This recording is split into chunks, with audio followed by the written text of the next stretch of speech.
Thank you for having me. We need it for this. Okay, so Yeah. I can't move around. Okay, well, You can, but you need to have that. thanks for having me. I know a lot of you in here. It helps pick up better up Okay, thanks. I know a lot of you from my 30 years in Bucks County, and I don't know a lot of you, and I'm hoping to meet you through over the course of the next couple weeks. We're going to have a kind of like a twofold presentation this morning. We'll call it yin and yang. I'm going to be talking about helping credit-challenged consumers become home buyers. And Christy Ailing, my ops manager here, turn around and wave there, everybody, person. She's going to talk about some of the changes that Fannie Mae has instituted to help the better home buyers with reduced documentation. So, hey Vaughn, how are you? Hey. How was your weekend? Good, John. Saw you a little bit. Yeah, a lot. I see Vaughn in here all the time. Vaughn had a great weekend this weekend, I'm sure. He probably sold a couple listings, and he actually got a call from a buyer that wanted to buy one of his listings. And we'll call her Jenny, okay? And of course, he said, you know, you're going to put an offer on one of my listings. Have you talked to a mortgage company? So she said, no. Well, call my mortgage company. So she ends up calling me. It's all right that I say me since I'm here. That's fair, right? Yeah. Okay. So well, I talked to Jenny, and you know, she asked me what she needs to talk to me about to qualify for a mortgage. And there's really three things that I discussed with her. You know, we talk about income, we talk about assets, and then the last question I ask her, credit. How's your credit? And then I get that pause on the telephone, and she says, well, hang up the phone. There is a statistic out there as far as mortgages are concerned. 63% of mortgage rejections are because of credit. And the reason being, let me explain it to you, is with employment, when somebody doesn't make enough money, what can you do? You can get a co-borrower.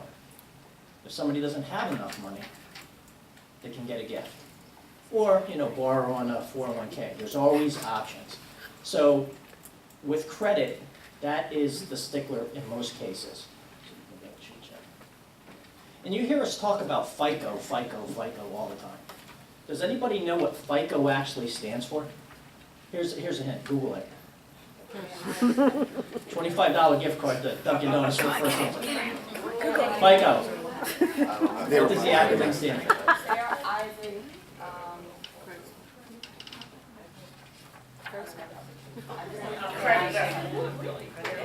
Fair Isaac Corporation? Yes, you got it. So, Yay! FICO. What can I Yeah. say? I just moved off the top of my head. So what impacts FICO scores is pretty much listed in this pie chart here. And the biggest two items that impact your borrower's credit scores are payment history and amounts owed, surprisingly. So amounts owed have as much impact on somebody's credit scores than a payment history. And in particular, it's revolving debt that affects their credit scores. So with that in mind, we've established a system to help somebody boost up their credit score or improve their credit score over a short period of time.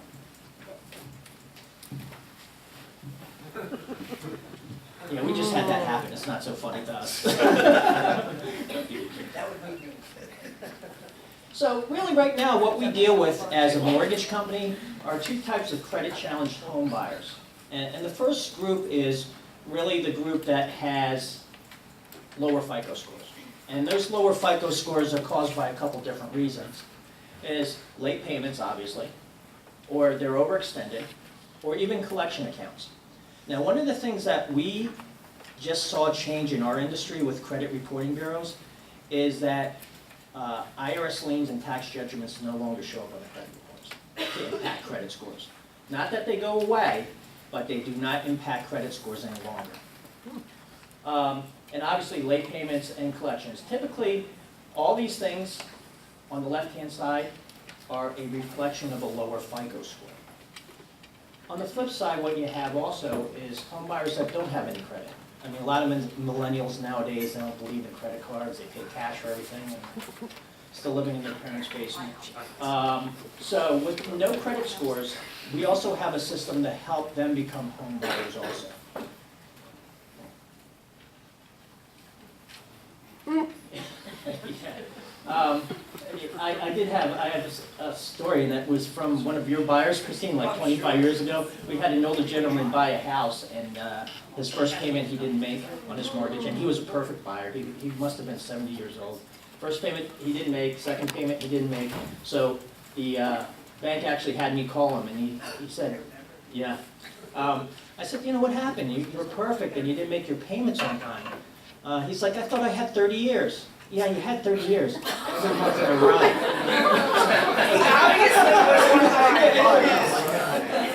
I didn't think it was so funny at the time. I could laugh about it 30 years later. Less than perfect credit solution. Does anybody know in here what FHA's minimum credit score to buy a house is? Actually, it's 0. FHA does not have a minimum credit score to purchase a home. It's actually we, as lenders and banks, that establish those guidelines based on risk. So we actually have programs through FHA that go down to 550s. All right, 550 to 579 credit scores require a 10% down payment. 580s and above, you get maximum financing. And you can do maximum seller assist also on that.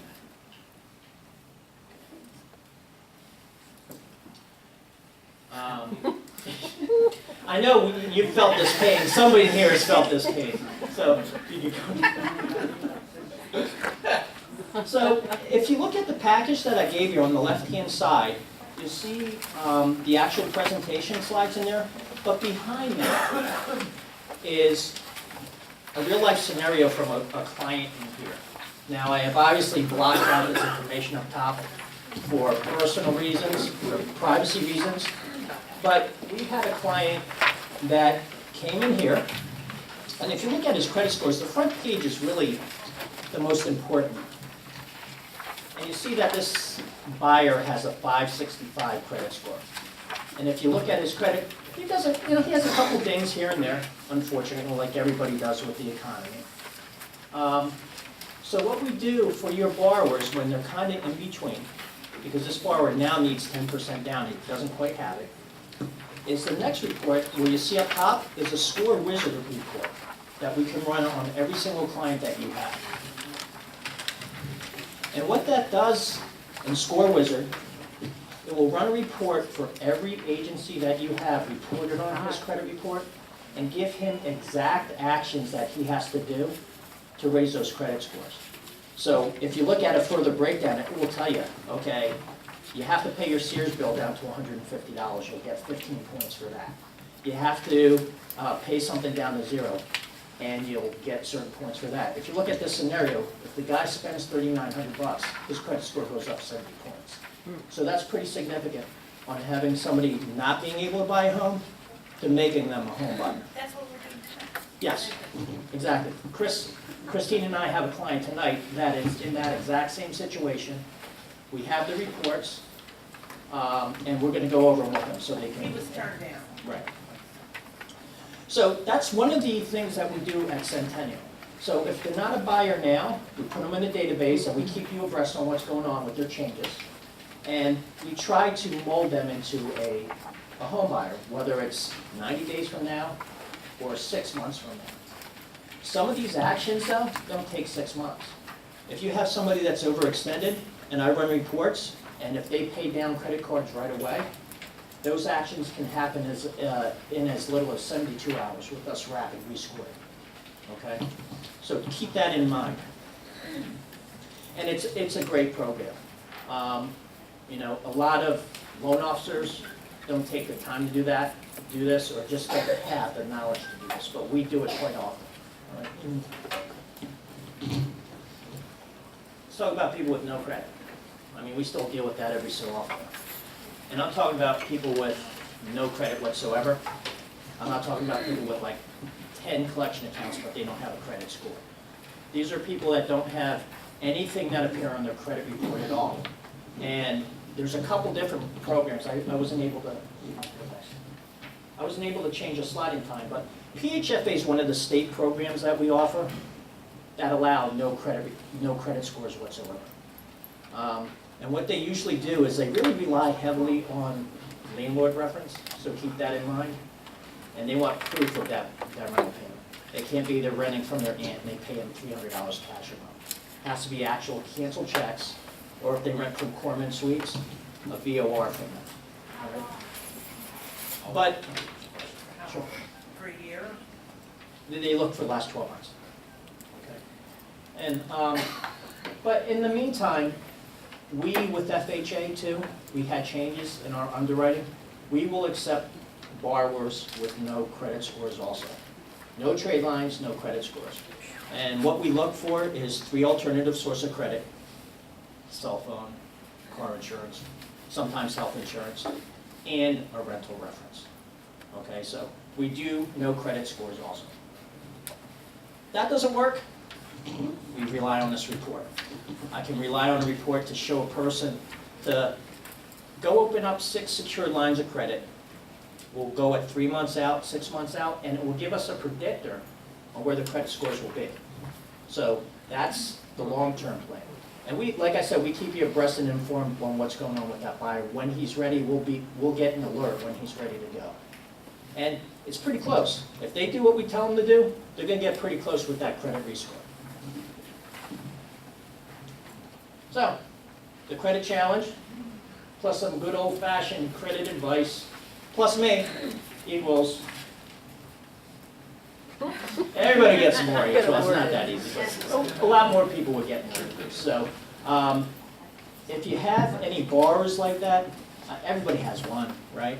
That's been sitting around and you just can't figure it out. Get it together and come see me at the office. I'm at the office with no windows at the end of the hallway. And I'll take a look at it. That's a couple of weeks ago, was it, Gail? When I was carrying like 5,000 pounds of granite up the hill. Yeah, at your Red Day, yeah, that was me. Everybody else was planting flowers, I was carrying rocks up Hamburg Hill. I had 2 agents come up to me and say, you know, new mortgage guy, do you do tough loans? I'm like, yeah, I'll do tough loans, I'll take a look at tough loans. And they're like, oh, everybody says that. And they're probably right, everybody does say that. Hi, how are you? That's okay. The first loan that, I've been here about 5 weeks. And the first loan that I closed out of here was rejected by 3 companies. I was the 4th company. The 3rd company reported that rejection to FHA. Helen Irvine was the selling agent. Lisa was the listing agent. And we closed it in 11 days. So, you know, talk is cheap, actions speak louder than words. We get them done. And I'll take a look at anything that you have if we can put them into a plan. Okay? I appreciate your time this morning. I'm going to ask Christy to come up and talk. So that was the devil part. She's going to talk about the angels now. So, thanks.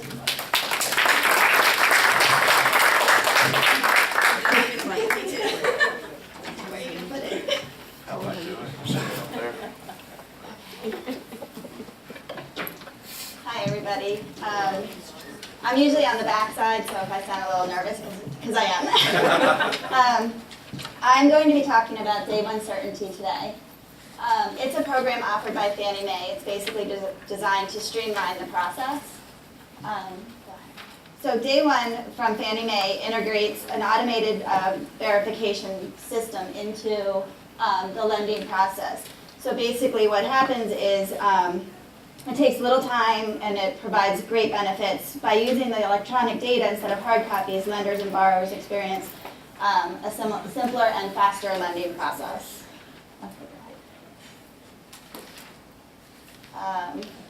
By us doing the validation, it allows us to be more responsive to our borrowers, work with qualified borrowers who circumstances may have previously made the mortgage access a little bit more difficult. We've all run into a borrower telling us they can't find something or they don't have access to something.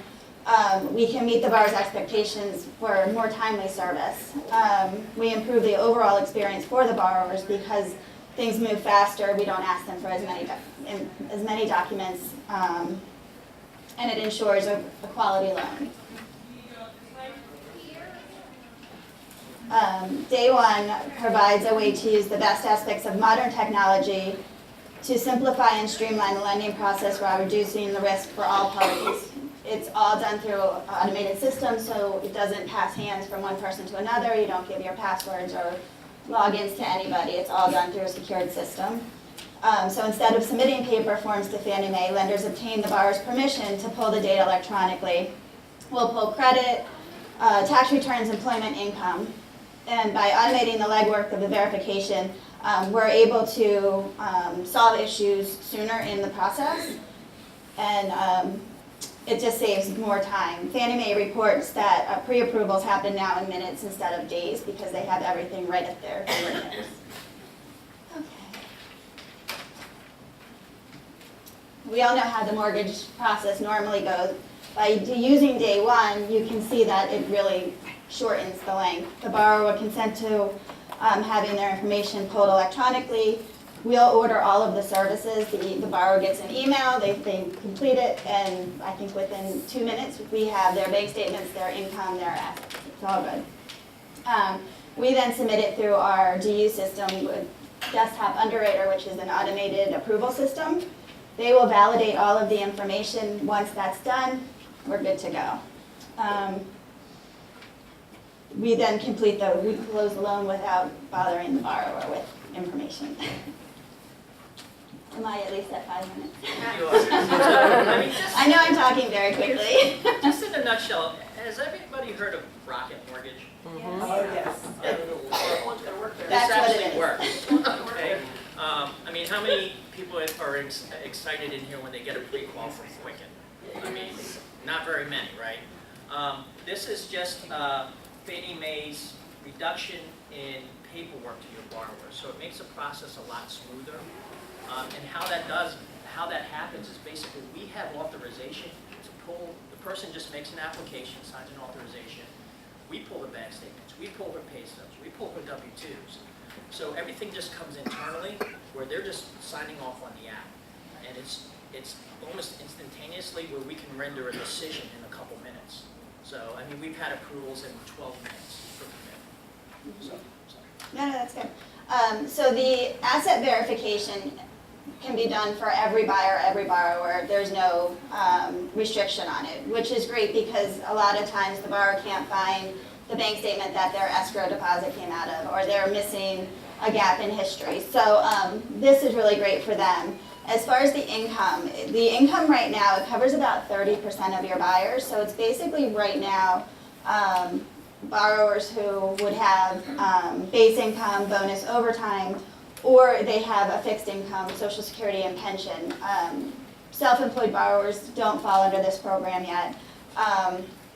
And if you're using rental income or anything like that, any kind of other income to qualify, you wouldn't be able to use the day one either.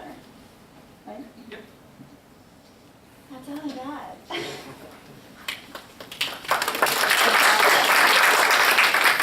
Is there an extra cost to our clients for that? There's not an extra cost. There's not. Actually, we like it because it saves us man hours.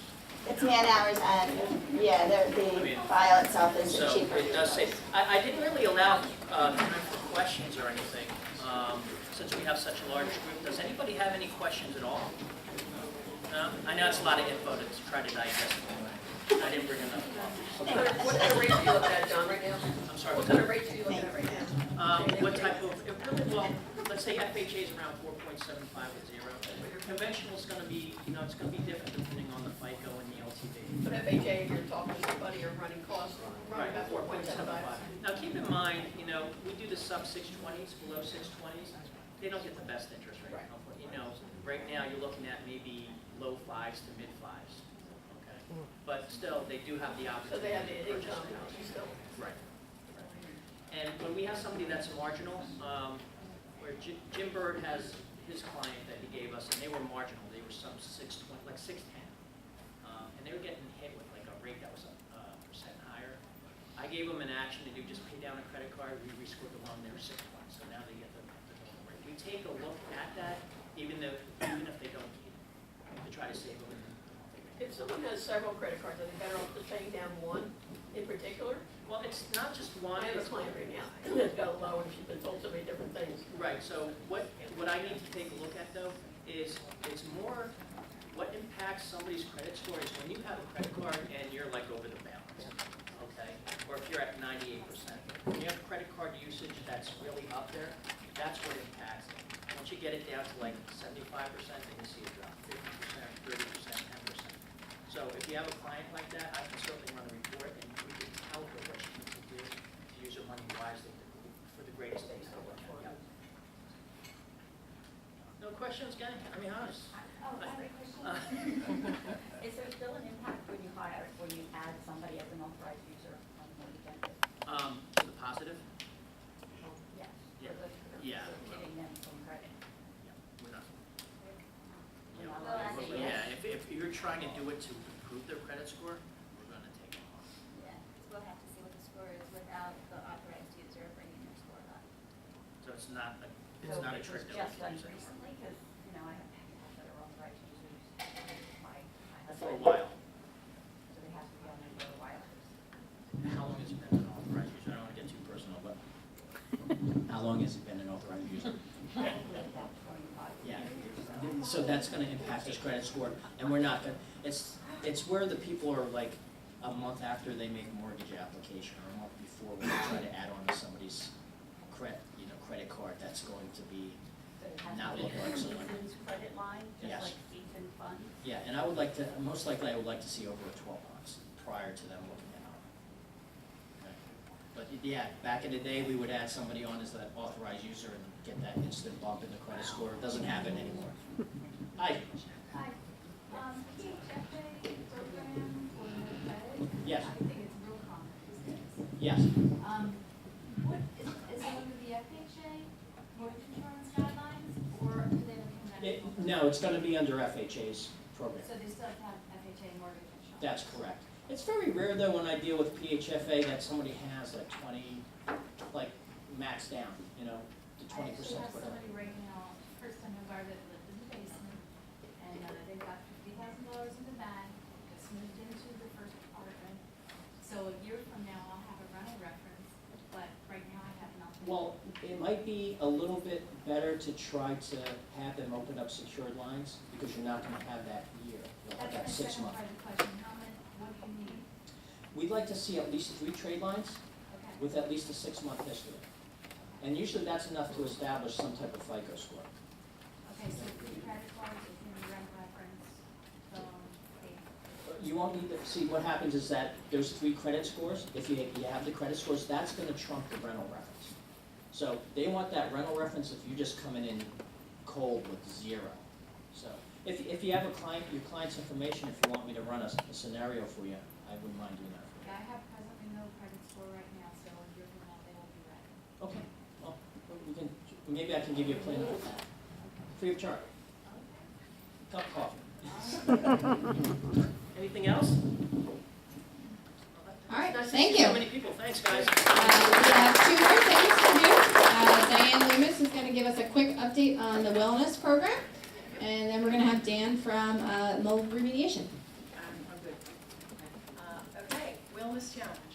I want to congratulate all those who signed up in May for the walking challenge. You may remember that. 31 signed up and 16 actually tracked. So awesome. And those who tracked really did a lot of miles. We were doing a 4,220 step a day challenge 5 days a week for the month of May. And the people we were tracking were rolling it way out the charts on that. So congratulations, and here's who they are: Brandy Shaw, Carrie Sullivan, Christy Hardy, Cindy Amato, Debbie Thompson, Gail Shilsky, Jim Bird, Kara Barker, Daisy Sosa, Jacqueline, Karen, I wasn't going to say it right, Nydia Alfonseca, Christine McConnell, Lisa Barnett, Sonia Robinson, and Juan. So, that's good.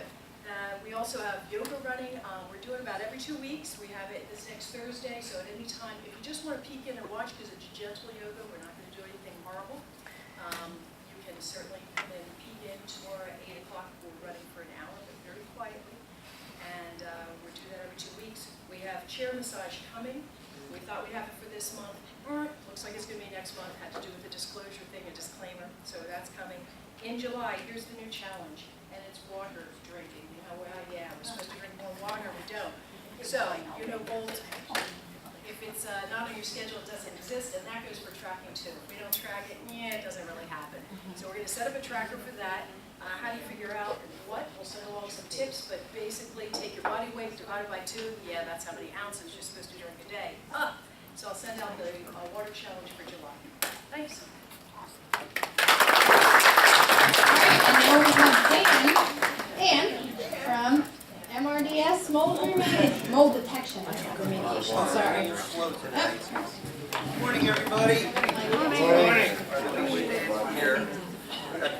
today. You want a chair? That would be great, thank you. I'd like to say that I injured in saving a baby from a burning building, but I actually fell in my own house, so it's not that exciting. We are from Mold Detection and Remediation Specialists. We do indoor air quality testing, mold inspections, mold remediation. Everything we do remediation-wise, we use only environmentally friendly, non-toxic products. So anytime you have a mold inspection or remediation, let us know. We'd be more than happy to come out and help you out with it. I have Sophia Kent with me today. She's my new admin. I know a lot of you are probably used to seeing Angela Yost here doing these.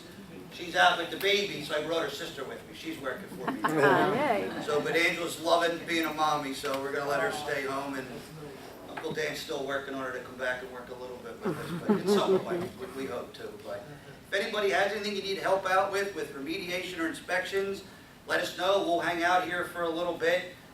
Sophia whipped up barbecue chicken, mac and cheese. She was up like 3 in the morning.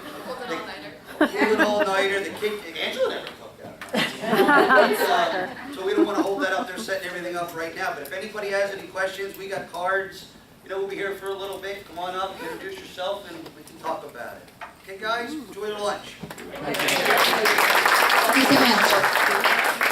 We still have a few minutes, so we're not rushing out the door yet.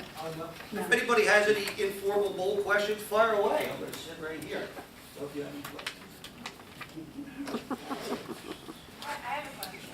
So Dan just did a remediation for me last week, and it was in the air ducts of the house, and we use these air scrubber things. Can you explain how that works? Yeah, Kim, that's a good point because we have been getting inundated with calls very similar to this. And essentially what's going on is we had so much rain in the spring, nor'easter after nor'easter. Then we had a very wet, my goodness, 8 out of 9 days of rain.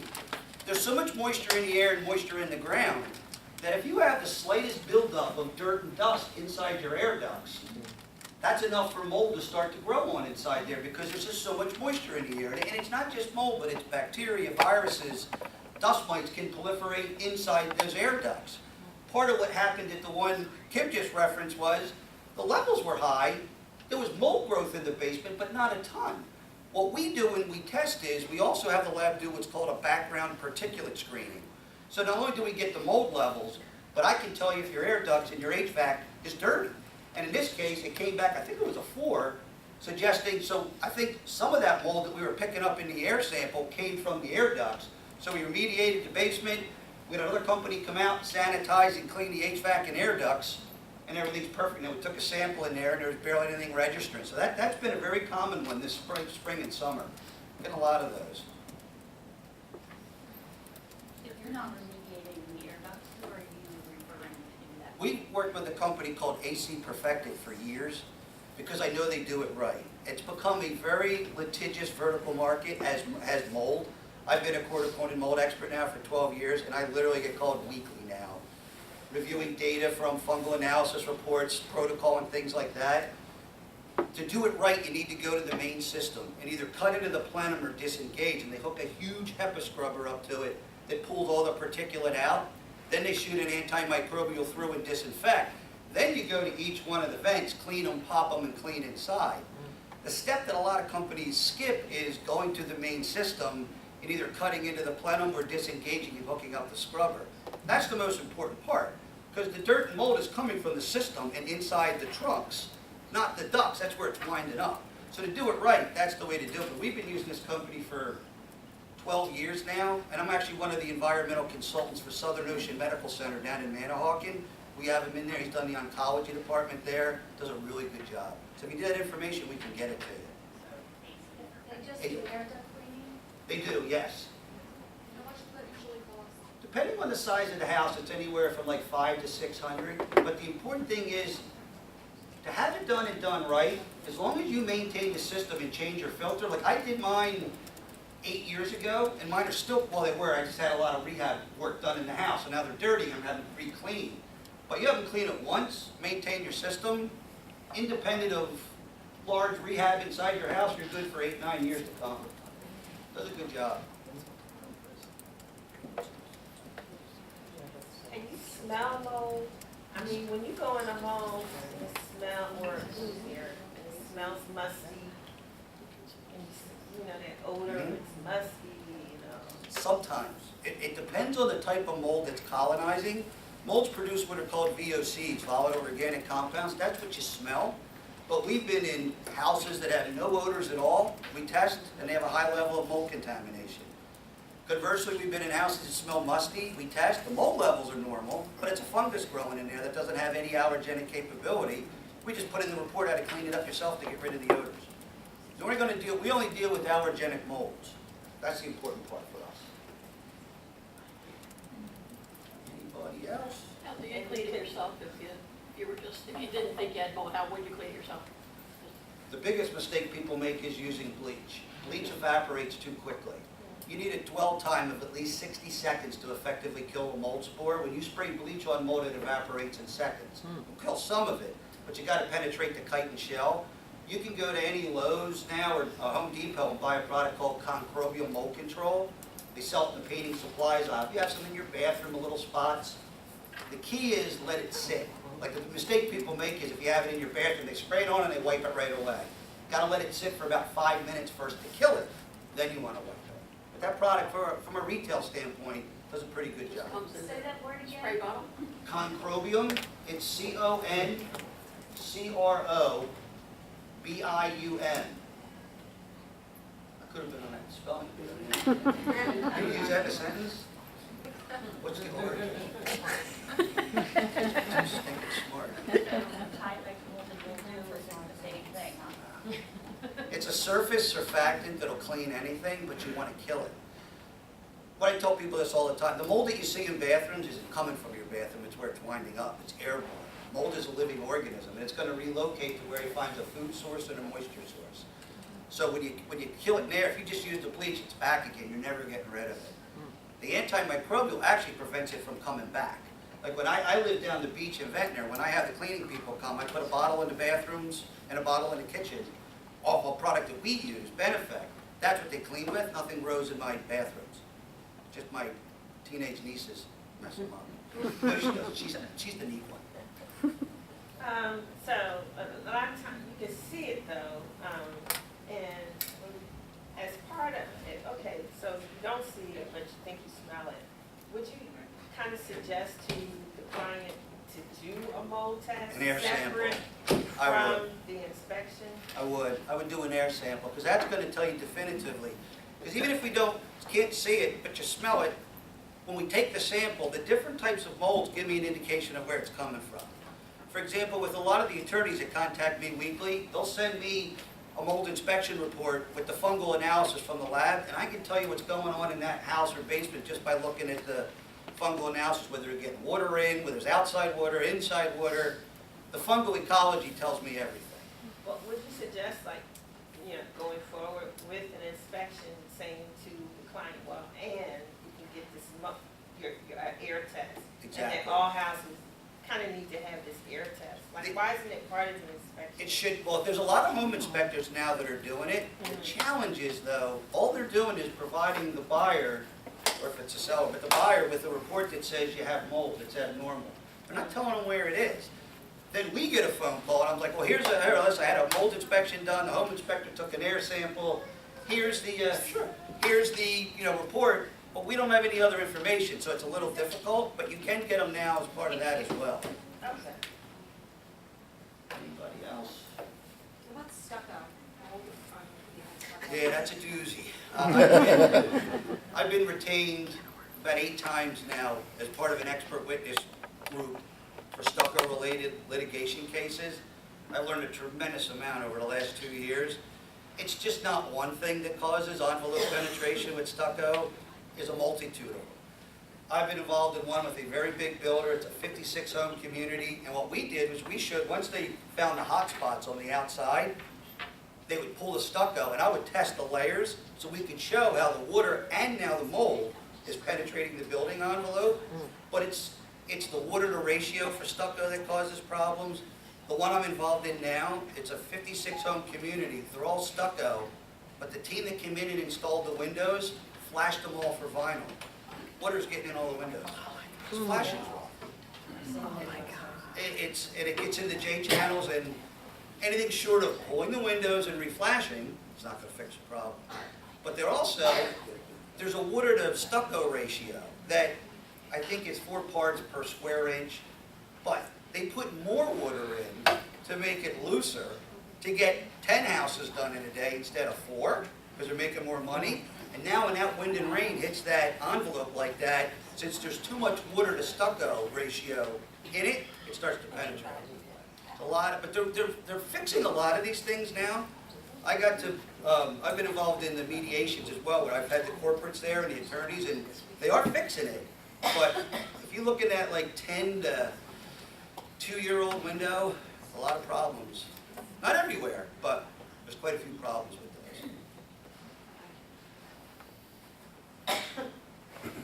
So see if you're, they put your spread out. It's good, it's ready, good, I tracked it. Ready? Awesome. Enjoy, everybody. Thank you.